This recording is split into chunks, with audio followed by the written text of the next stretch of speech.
கோவை, கரூர் உள்ளிட்ட கொங்கு மண்டல மாவட்டங்களில் விருப்பமனு அளித்தவர்களை நேர்காணல் செய்யும் முதலமைச்சர் மு.க.ஸ்டாலின். அமைச்சர்கள் முத்துசாமி, கல்விழி, முன்னாள் அமைச்சர் செந்தில் பாலாஜி பங்கேற்பு. விசிகவிற்கான தொகுதிகள் முடிவாகாத நிலையில் முதலமைச்சர் மு.க.ஸ்டாலின் உடன் திருமாவளவன் சந்திப்பு. உடன்பாடு ஏற்படுவதில் இழுபறி நீடிக்கும் நிலையில் பேச்சுவார்த்தை.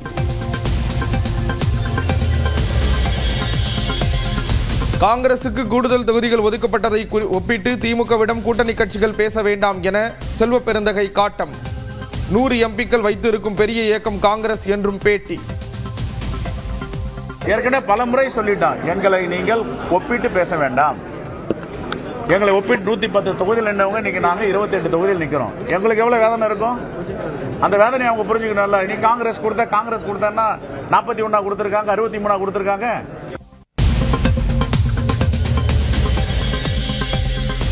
அமித்ஷாவை சந்திக்க டெல்லி புறப்பட்டு சென்றார் அதிமுக பொதுச் செயலாளர் எடப்பாடி பழனிசாமி.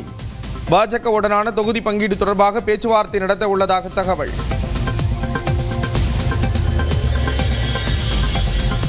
கூட்டணி தொடர்பாக தவேகவுடன் எந்த பேச்சுவார்த்தையும் நடத்தவில்லை என பாஜக மாநில தலைவர் நயினா நாகேந்திரன் விளக்கம். சிலர் ஆஃபர் கொடுத்ததாக கூறிய ஆதவர்ஜுனா யார் என்றே தெரியாது என பேட்டி. நான் இதுவரையிலும் யாரிடம் பேச்சுவார்த்தை நடத்தலை. நீங்கள் சொன்ன நபர்கள் யாரும் என்னிடம் பேச்சுவார்த்தை நடத்தவும் இல்லை. இந்த மாதிரி ஒரு சூழ்நிலையில் அவங்க அந்த மாதிரி ஏன் சொன்னாங்கிறது தான் எனக்கு புரியவும் இல்லை. நாம் தமிழர் கட்சி ஆட்சிக்கு வந்தால் 5 தலைநகரங்கள் உருவாக்கப்படும் என வாக்குறுதி. சென்னையுடன் திருச்சி, மதுரை, கோவை மற்றும் கன்னியாகுமரி தலைநகரங்களாக அறிவிக்கப்படும் என உறுதி. படிக்காதவர்களுக்கும் அரசு வேலை வழங்கப்படும் என நாம் தமிழர் தேர்தல் அறிக்கையில் அறிவிப்பு. ஆடு மாடு வளர்த்தால் அரசு பணியாக்கப்படும் என உறுதி.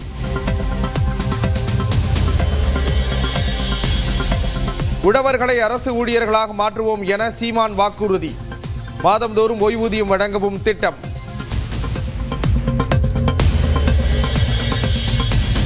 நாம் தமிழர் ஆட்சிக்கு வந்தால் மதுக்கடைகள் ஓராண்டிற்குள் மூடப்படும் என சீமான் அறிவிப்பு. பணங்கள், தென்னங்களிற்கு அனுமதி வழங்கப்படும் என்றும் வாக்குறுதி.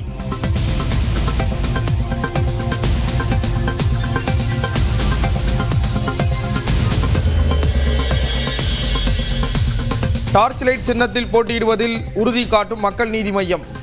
உதயசூரியனில் போட்டியிட திமுக வலியுறுத்துவதால் தொகுதி பங்கீடு தாமதம் என மக்கள் நீதி மய்யம் விளக்கம்.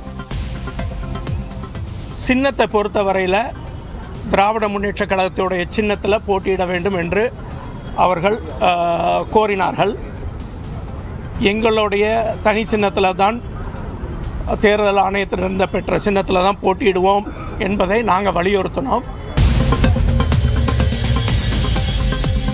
யாருக்கு வெற்றி வாய்ப்பு உள்ளது என்று மக்கள்தான் சொல்ல வேண்டும். நாங்கள் வெற்றியை எதிர்பார்க்கிறோம்.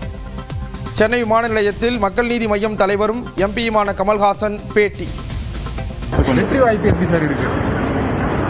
வெற்றி வாய்ப்பை நீங்க தான் சொல்லணும். நீங்க தானே ஒவ்வொரு ஆள்கிட்டையும் பேசிட்டு இருக்கீங்க. நாங்க வெற்றியை எதிர்பார்க்கிறோம், அவ்வளவுதான். என்ஆர் காங்கிரசுடன் உடன்பாடு ஏற்படாத நிலையிலும் புதுச்சேரியில் இன்று வேட்பாளர்கள் பட்டியலை வெளியிடும் பாஜக. 12 தொகுதிகளில் முதற்கட்டமாக 6 தொகுதிகளுக்கான வேட்பாளர்களை அறிவிக்கிறது.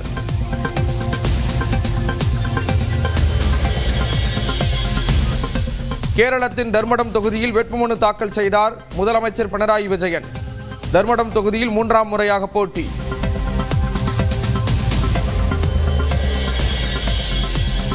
அசாமில் காங்கிரஸில் இருந்து விலகி பாஜகவில் இணைந்த ஒரே நாளில் தேர்தலில் போட்டியிட வாய்ப்பு. 88 பேர் கொண்ட முதற்கட்ட பட்டியலில் இடம்பெற்றார் முன்னாள் எம்பி பிரயுத் போட்டோலோய். அசாம் மாநில சட்டப்பேரவை தேர்தல் வேட்பாளராக அறிவிக்கப்பட்ட பிரதீக் போட்டோலோய் போட்டியிலிருந்து விலகுவதாக அறிவிப்பு. பிரதீக்கின் தந்தை பிரயுத் போட்டோலோய் காங்கிரஸில் இருந்து விலகி பாஜகவில் இணைந்து போட்டியிடும் நிலையில் மல்லிகார்ஜுன கார்கேவுக்கு கடிதம்.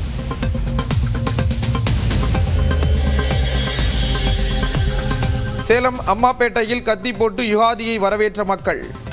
ராமலிங்க சௌடேஸ்வரி அம்மன் கோயில் வரை கத்தி போட்டபடி ஊர்வலம்.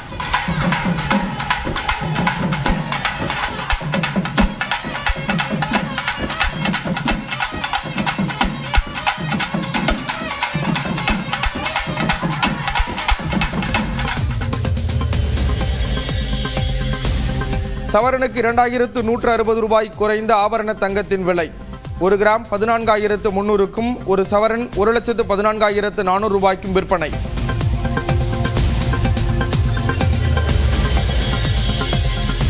வளைகுடா நாடுகளில் உள்ள எண்ணெய் நிறுவனங்கள் மீது ஈரான் தாக்குதல் நடத்தியதன் எதிரொலி. சென்செக்ஸ் 1700 புள்ளிகளும், நிப்டி 500 புள்ளிகளும் வீழ்ச்சி.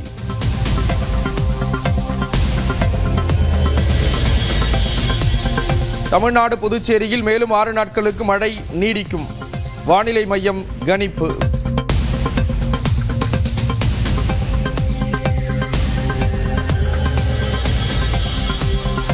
தமிழ்நாட்டில் 2 நாட்களுக்கு வெப்பநிலை படிப்படியாக குறையும். சென்னையில் அதிகபட்ச வெப்பநிலை 33 டிகிரி செல்சியஸை ஒட்டி இருக்கும் என வானிலை மையம் கணிப்பு.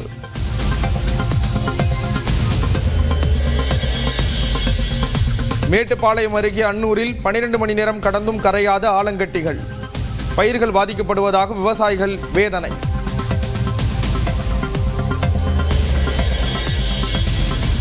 ஜவுளி ஏற்றுமதியில் குஜராத்தையும் மகாராஷ்டிராவையும் பின்னுக்கு தள்ளி தமிழ்நாடு முதலிடம்.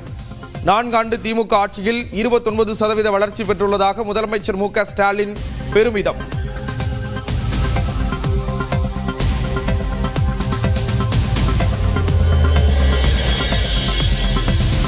திருப்பதி ஏழுமலையானை குடும்பத்துடன் வழிபட்ட தேமுதிக பொதுச் செயலாளர் பிரேமலதா. தேர்தல் வெற்றிக்கு பின்னர் மீண்டும் திருப்பதிக்கு வருவேன் என பேட்டி.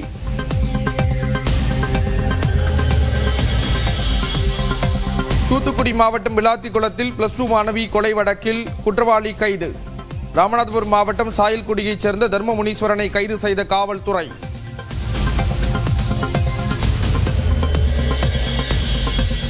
உதகை அருகே கோக்கால் தூபக்கண்டி கிராமத்தில் உலா வந்த சிறுத்தை. சிசிடிவியில் பதிவான காட்சிகளால் மக்கள் அச்சம்.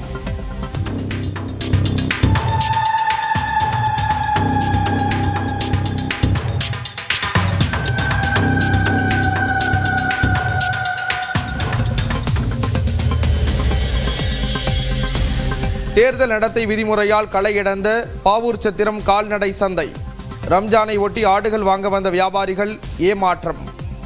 பார்த்தீங்கன்னா ஒரு வாரத்துக்கு ஒரு 10 கோடி ரூபா வரைக்கும் பணம் பரிவர்த்தனை நடக்கும். ஆனால் இப்போ இந்த தேர்தல்களுடைய அறிக்கையினால நிறைய பேர் மாடு வாங்க யோசிக்கிறாங்க. நாமக்கல் மாவட்டம் வெண்ணந்தூரில் அரசியல் கட்சிகளின் கரைகளுடன் தயாராகும் துண்டுகள். மொத்தமாக வாங்கி செல்லும் ஈரோடு சேலம் ஜவுளி சந்தை வியாபாரிகள்.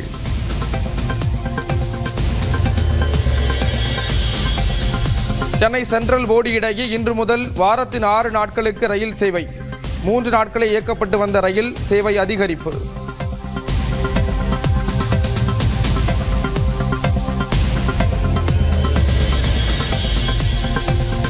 தவேகாவிலிருந்து விலகிய நடிகை ரஞ்சனா நாச்சியார் திமுகவில் இணைந்தார். அண்ணா அறிவாலயத்தில் முதலமைச்சர் மு.க. ஸ்டாலின் முன்னிலையில் கட்சியில் சேர்ந்தார். தமிழக மக்களுக்கு தவேகா பெரும் ஏமாற்றத்தை கொடுக்கறதுக்கு தான் இந்த எலெக்ஷனில் வராங்கன்னு நினைக்கிறேன், நம்புகிறேன். மக்களுக்கு எந்த விதத்திலையும் ஏமாற்றமும் கொடுக்க விட மாட்டோம். பெண்களுக்கு எந்த விதத்திலையும் அவமரியாதையும் செய்கிறதுக்கு தமிழ்நாட்டு பெண்கள் இடம் கொடுக்க மாட்டாங்க. பழனி மலையடிவார கிராமங்களில் மாலை நேரத்தில் உலா வரும் ஒற்றை யானை. செய்வதறியாத அச்சத்தில் உறைந்த கிராம மக்கள்.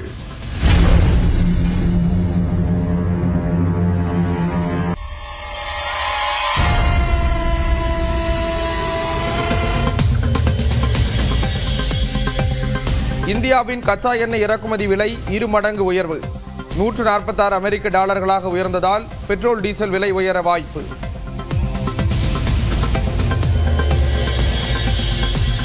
ஈரானில் கேஸ் சேமிப்பு கிடங்கு மீது தாக்குதல் நடத்திய இஸ்ரேல். பெரும் தீ விபத்து ஏற்பட்ட அதிர்ச்சி காட்சிகள்.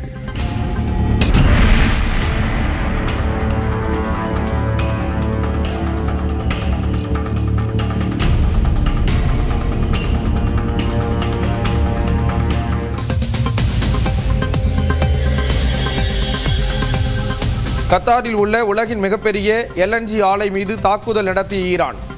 இஸ்ரேல் நேற்று தாக்குதல் நடத்திய நிலையில் ஈரான் பதிலடி.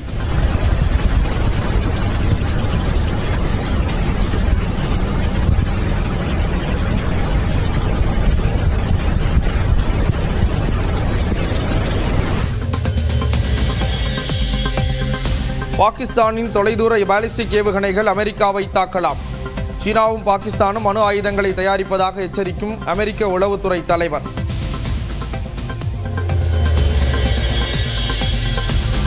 ஹோர்முஸ் நீரிணையை மீட்க உதவுமாறு விடுத்த வேண்டுகோளை உலக நாடுகள் நிராகரித்ததால் அமெரிக்க அதிபர் ட்ரம்ப் அதிருப்தி. ஹோர்முஸ் நீரிணையை விட்டு வெளியேற அமெரிக்கா திட்டம் என தகவல்.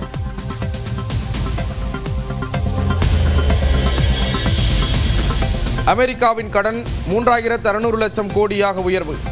கடந்த 5 மாதங்களில் 100 லட்சம் கோடி கடன் அதிகரிப்பு.